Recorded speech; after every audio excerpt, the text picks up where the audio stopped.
ओम शांति। 15 अक्टूबर 2023 अव्यक्त बाप दादा के महावाक्य। ओरिजिनल डेट 18 जनवरी 1996। सदा समर्थ रहने की सहज विधि। शुभ चिंतन करो और शुभ चिंतक बनो। आज स्नेह संपन्न स्मृति दिवस है। चारों ओर के बच्चों के स्नेह का दिल का आवाज बाप दादा के पास पहुंच गया है। यह स्नेह सुख स्वरूप स्नेह है।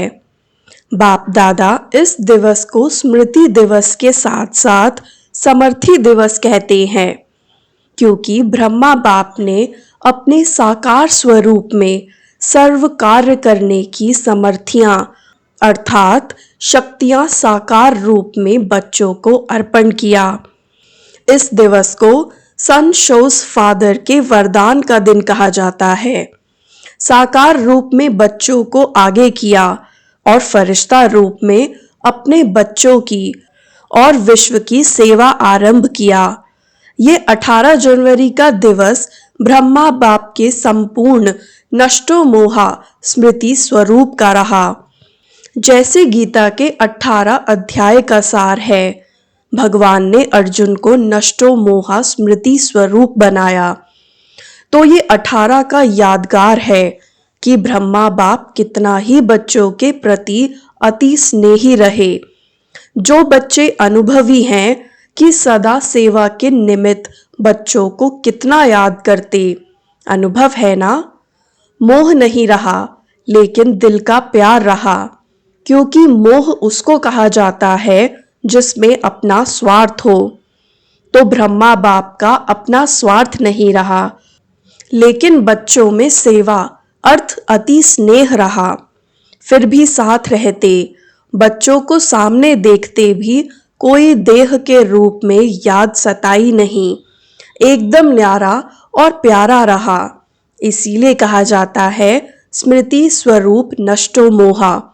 कोई मेरापन नहीं रहा, देह भान से भी नष्टो मोहा। तो ये दिवस ऐसे फॉलो फादर का पाठ पढ़ाने का दिवस रहा। ये अव्यक्त दिवस दुनिया की अनजान आत्माओं को परमात्म कार्य की तरफ जगाने का रहा, क्योंकि मेजॉरिटी लोग ब्रह्मा बाप को देखकर यही सोचते या समझते थे कि इन्हों का परम आत्मा ब्रह्मा है।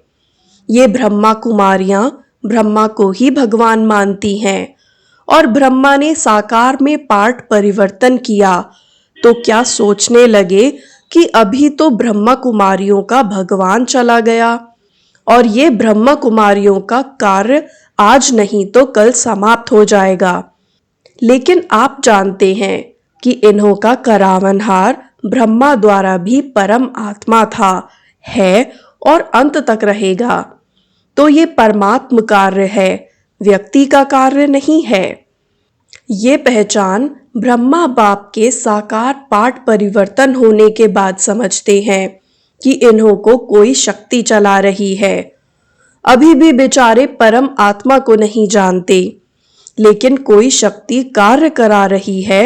वो कौन सी शक्ति है उसको भी देख रहे हैं, सोच रहे हैं, और आखिर तो समझना ही है। तो किसका कार्य है, ब्रह्मा बाप का या परम आत्मा का ब्रह्मा द्वारा? किसका कार्य है? जो बच्चे साकार के बाद में आए हैं वो सोचते हैं कि ब्रह्मा बाबा ने अपना साकार पाठ इतना जल्दी क्यों पूरा किया। हम तो देखते ना, हम तो मिलते ना, सोचते हो ना। लेकिन कल्प पहले का भी गायन है कि कौरव सेना के निमित्त बने हुए महावीर का कल्याण किस द्वारा हुआ? शक्ति द्वारा हुआ ना। तो शक्तियों का पाठ ड्रामा में साकार रूप में नूंधा हुआ है, और सब मानते भी हैं कि मात्र शक्ति के बिना इस विश्व का कल्याण होना असंभव है। तो ब्रह्मा बाप फरिश्ता क्यों बना? साकार पाठ परिवर्तन क्यों हुआ? अगर ब्रह्मा बाप फरिश्ता रूप नहीं धारण करता तो आप इतनी आत्माएं यहाँ पहुंच नहीं पाती, क्योंकि वायुमंडल की भ्रांतियां इस विश्व क्रांति के कार्य को हल्का कर रही थी। तो ब्रह्मा बाप का फरिश्ता बनना आप ज्यादा से ज्यादा बच्चों के भाग्य खुलने का कारण रहा। अभी फरिश्ते रूप में जो सेवा की फास्ट गति है वो देख रहे हो ना। फास्ट गति हुई या कम हुई? फास्ट हुई ना। तो फास्ट गति हुई तभी आप यहाँ पहुंचे हो, नहीं तो सोए हुए थे अच्छी तरह से। तो आज का दिवस ऐसा नहीं है जैसे लोग मनाते हैं, चला गया चला गया, लेकिन उमंग उत्साह आता है कि फॉलो फादर, हम भी ऐसे स्मृति स्वरूप नष्टो मोहा बने। ये प्रैक्टिकल पाठ पढ़ने का दिवस है। आज आप किसी के भी दिल से दुख के आंसू निकले निकले या अंदर अंदर थोड़ा आया, जिसको दुख की थोड़ी भी लहर आई वो हाथ उठाओ। दुख हुआ? नहीं हुआ? आज के दिन तो ब्रह्मा बाप को सेवा का साथी बनने का दिन है। आप सब साथी हो कि साक्षी हो? सेवा में साथी और माया की परिस्थितियों से साक्षी। माया को तो वेलकम किया है ना कि घबराते हो? हाय क्या हो गया, थोड़ा थोड़ा घबराते हो? माया के हल्के हल्के रूपों को तो आप भी जान गए हो, और माया भी सोचती है कि ये जान गए हैं। लेकिन जब कोई भी विकराल रूप की माया आवे तो सदा साक्षी होकर खेल करो। जैसे वो कुश्ती का खेल होता है ना, देखा है कि दिखाएं? यहाँ बच्चे करके दिखाते हैं ना। तो समझो कि ये कुश्ती का खेल खेल रहे हैं। अच्छी तरह से मारो, घबराओ नहीं, खेल है। तो साक्षी होकर खेल करने में मजा आता है। और माया आ गई तो घबरा जाते हैं। कुछ भी ताकत अभी माया में नहीं है। सिर्फ बाहर का शेर का रूप है, लेकिन बिल्ली भी नहीं है। सिर्फ आप लोगों को घबराने के लिए बड़ा रूप ले आती है। फिर सोचते हो पता नहीं अब क्या होगा। तो यह कभी नहीं कहो क्या करूं, कैसे होगा, क्या होगा। लेकिन बाप दादा ने पहले भी यह पाठ पढ़ाया है कि जो हो रहा है वो अच्छा, और जो होने वाला है वो और अच्छा। ब्राह्मण बनना अर्थात अच्छा ही अच्छा है। चाहे बातें ऐसी होती हैं जो कभी आपके स्वप्न में भी नहीं होती, और कई बातें ऐसी भी होती हैं जो अज्ञान काल में नहीं होगी, लेकिन ज्ञान के बाद हुई है। अज्ञान काल में कभी बिजनेस नीचे ऊपर नहीं हुआ होगा, और ज्ञान आने के बाद हो गया। घबरा जाते हैं, हाय ज्ञान छोड़ दें। लेकिन कोई भी परिस्थिति आती है, उस परिस्थिति को अपना थोड़ा समय के लिए शिक्षक समझो। शिक्षक क्या करता है? शिक्षा देता है ना। तो परिस्थिति आपको विशेष दो शक्तियों के अनुभवी बनाती है। एक सहन शक्ति, न्यारापन, नष्टो मोहा, और दूसरा सामना करने की शक्ति का पाठ पढ़ाती है, जिससे आगे के लिए आप सीख लो कि ये परिस्थिति ये दो पाठ पढ़ाने आई है। और जो कहते रहते हो हम तो ट्रस्टी हैं, मेरा कुछ नहीं है, ठगी से तो नहीं कहते ना, दिल से कहते हो? ट्रस्टी हो कि थोड़ा गृहस्थी हो? कभी गृहस्थी बन जाते, कभी ट्रस्टी बन जाते हो। न्यू ईयर में बाप दादा को 2-4 खिलौने दिए हैं। उसमें क्या था कि एक तरफ करो तो भाई है, दूसरी तरफ करो तो फीमेल है। एक ही खिलौना बदल जाता था, 1 सेकंड में वो हो जाता, 1 सेकंड में वो हो जाता। तो आप ऐसे खिलौने तो नहीं हो, अभी अभी गृहस्थी, अभी अभी ट्रस्टी, थोड़ा थोड़ा कभी कभी तो हो जाता है। घबराते हो ना, तो माया समझ जाती है कि ये घबरा गया है, मारो अच्छी तरह से, इसीलिए घबराओ नहीं। ट्रस्टी हैं अर्थात पहले से ही सब कुछ छूट गया। ट्रस्टी माना सब बाप के हवाले कर दिया।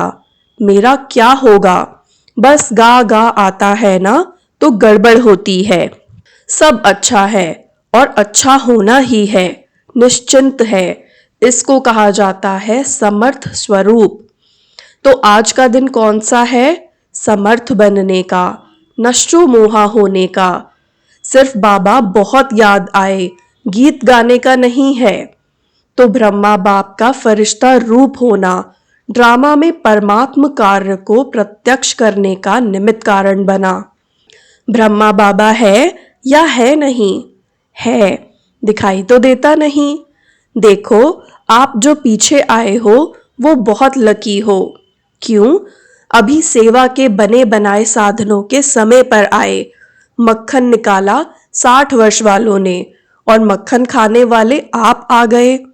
आज हिस्ट्री सुनी होगी ना, इतनी मेहनत आप करते तो भाग जाते। और वर्तमान समय सेवा का वायुमंडल बना हुआ है। अभी चाहे प्रेसिडेंट है, चाहे प्राइम मिनिस्टर है, चाहे कोई भी नेता है, मेजॉरिटी ये तो मानते हैं ना कि कार्य अच्छा है। हम कर सकते हैं या नहीं वो बात अलग है।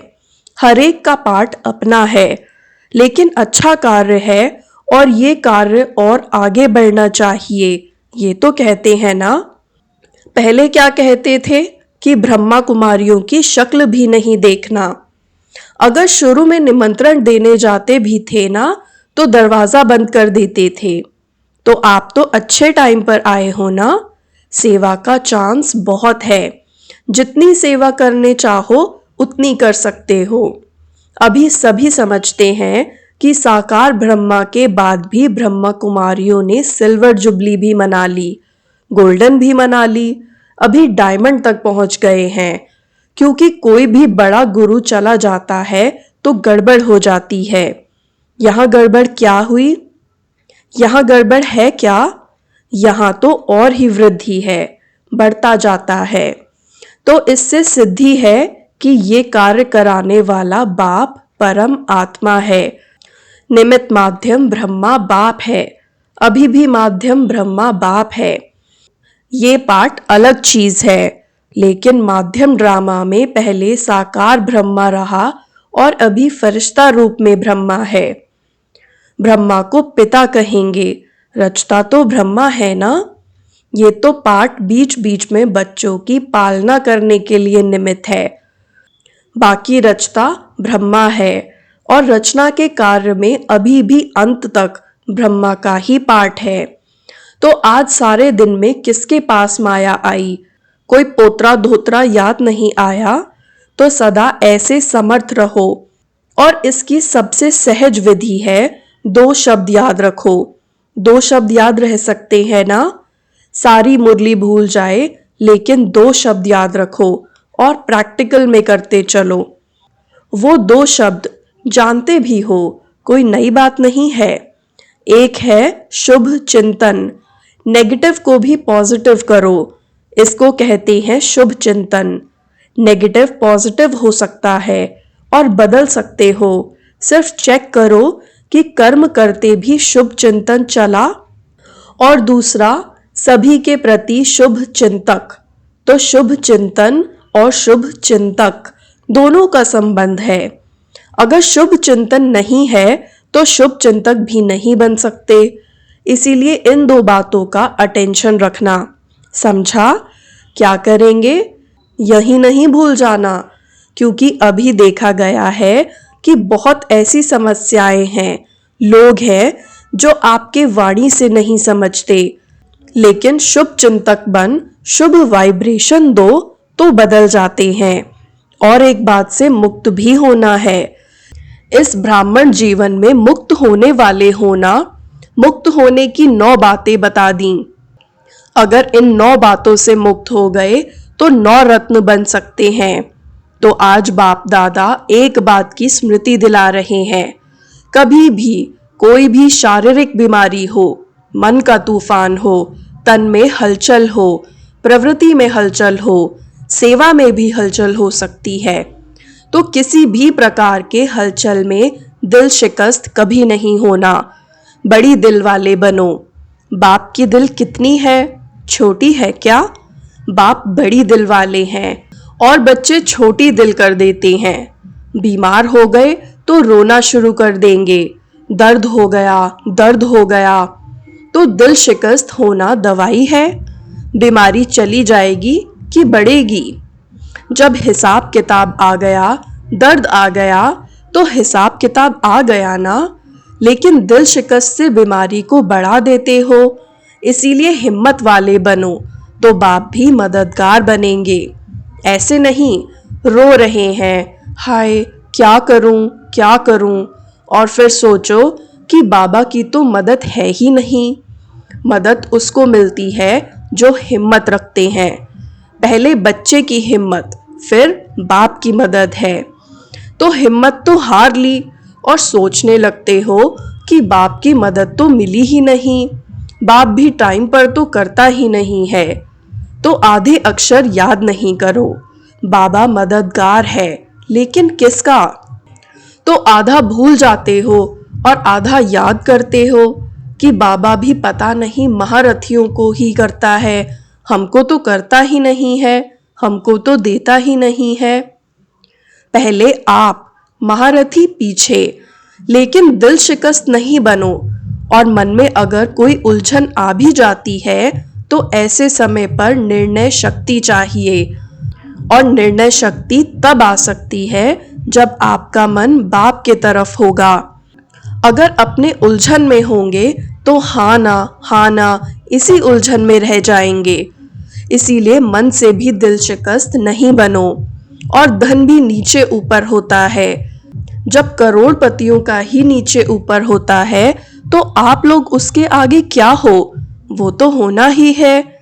लेकिन आप लोगों को निश्चय पक्का है कि जो बाप के साथी हैं, सच्चे हैं, तो कैसी भी हालत में बाप दादा दाल रोटी जरूर खिलाएगा। दो दो सब्जी तो नहीं खिलाएगा, दाल रोटी जरूर खिलाएगा। लेकिन ऐसे नहीं करना कि काम से थक करके बैठ जाओ और कहो बाबा दाल रोटी खिलाएगा। ऐसे अलबेले या आलस्य वालों को नहीं मिलेगा। बाकी सच्चे दिल पर साहेब राजी है और परिवार में भी खिटपिट तो होनी ही है। जब आप लोग कहते हो कि अति के बाद अंत होना है, कहते हो अति में जा रहा है और जाना है, तो परिवार में खिटखिट न हो, ये नहीं होना है, होना है। लेकिन आप ट्रस्टी बन, साक्षी बन परिस्थिति को बाप से शक्ति ले हल करो। गृहस्थी बनकर सोचेंगे तो और गड़बड़ होगी। पहले बिल्कुल न्यारे ट्रस्टी बन जाओ। मेरा नहीं, ये मेरापन, मेरा नाम खराब होगा, मेरी ग्लानि होगी, मेरा बच्चा और मुझे, मेरी सास मेरे को ऐसे करती है। ये मेरापन आता है ना तो सब बातें आती हैं। मेरा जहां भी आया वहां बुद्धि का फेरा हो जाता है, बदल जाते हैं। अगर बुद्धि कहाँ भी उलझन में बदलती है तो समझ लो ये मेरापन है। उसको चेक करो और जितना सुलझाने की कोशिश करेंगे उतना उलझेगा। इसीलिए सभी बातों में क्या नहीं बनना है, दिल शिकस्त नहीं बनना है। क्या नहीं बनेंगे? दिल शिकस्त। सिर्फ कहना नहीं है, करना है। भगवान के बच्चे हैं, ये तो पक्का वायदा है ना, इसको तो माया भी नहीं हिला सकती। जब ये पक्का वायदा है, निश्चय है, तो भगवान के बच्चे भी दिल शिकस्त हो जाएं तो बड़ी दिल रखने वाला कौन होंगे? और कोई होंगे? आप ही हो ना। तो क्या करेंगे?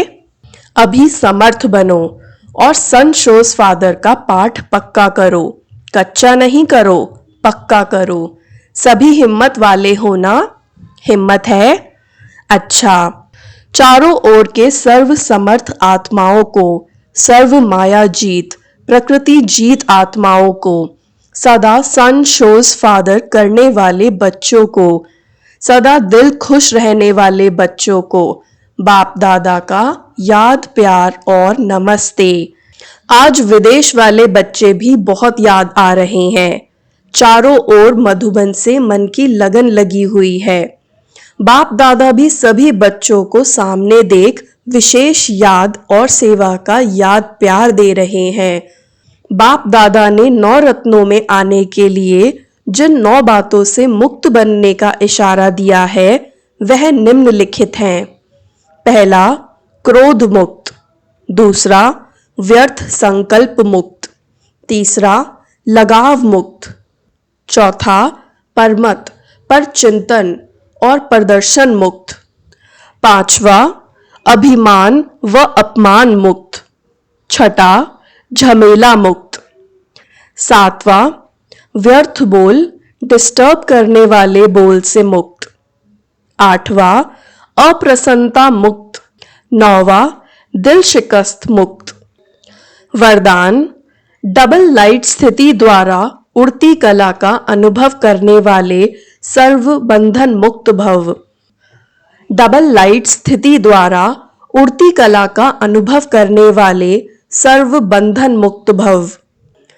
चलते फिरते यही स्मृति रहे कि मैं डबल लाइट स्थिति में रहने वाला फरिश्ता हूँ। फरिश्ता अर्थात उड़ने वाला। लाइट चीज सदा ऊपर जाती है, नीचे नहीं आती। आधा कल्प तो नीचे रहे, अब उड़ने का समय है। इसीलिए चेक करो कि कोई भी बोझ व बंधन तो नहीं है। अपने कमजोर संस्कार का, व्यर्थ संकल्प का, देह भान का बंधन व बोझ बहुत समय चलता रहा तो अंत में नीचे ले आएगा। इसीलिए बंधन मुक्त बन डबल लाइट स्थिति में रहने का अभ्यास करो। स्लोगन, मनसा सेवा वही कर सकते हैं जिनके पास शुद्ध संकल्पों की शक्ति जमा है। मनसा सेवा वही कर सकते हैं जिनके पास शुद्ध संकल्पों की शक्ति जमा है। सूचना, आज अंतर्राष्ट्रीय योग दिवस तीसरा रविवार है। सायं 6:30 से 7:30 बजे तक सभी भाई बहनें योग अभ्यास में अनुभव करें कि मैं दिव्य आकर्षण मूर्त आत्मा विश्व गगन में चमक रही हूँ। मेरी दिव्यता व पवित्रता से आत्माओं को साक्षात्कार हो रहे हैं। अपने पथ से भटकती हुई आत्माएं पुनः सत के पथ पर अग्रसर हो रही हैं। ओम शांति।